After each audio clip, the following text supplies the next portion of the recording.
વડોદરાનો લાંચિયો TPO Kailash Bhoya આખરે જેલમાં ધકેલાયો છે। રિમાન્ડ પૂર્ણ થતા કૈલાશ ભોયાને જેલમાં ધકેલવામાં આવ્યો। કૈલાશ ભોયાનું બેંક લોકર એસીબીએ સીલ કર્યું છે। ધરમપુરના બેંક લોકરમાંથી ખુલી શકે છે હવે મોટા રાઝ। ભોયાના 5 ખાતામાંથી માત્ર 12 લાખ રૂપિયા મળ્યા છે। લાંચની આવકમાંથી ભોયાએ કુલ 1,75,00,000 કરોડની સંપત્તિ વસાવી છે। પુત્ર અને પત્નીના બેંક એકાઉન્ટમાંથી 14 લાખ મળી આવ્યા છે અને હજુ પણ બેંક એકાઉન્ટની તપાસ જારી છે।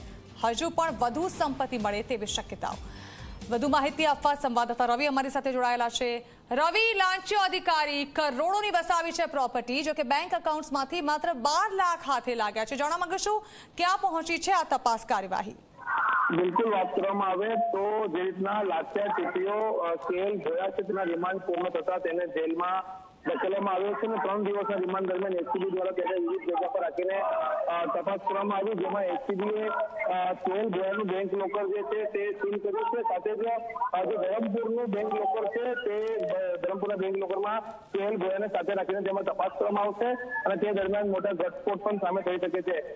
કેએલ ભોયાના 5 ખાતામાંથી 12 લાખ રૂપિયા મળી આવ્યા છે। પુત્ર અને પત્નીના બેંક એકાઉન્ટમાંથી 14 લાખ રૂપિયા મળી આવ્યા છે અને કેએલ ભોયાએ લાંચની આવકમાંથી 1,75,00,000 ની સંપત્તિ વસાવવાનો કેસ તેના પર દાખલ થયો છે અને તે મામલામાં તપાસ કરવામાં આવી રહી છે।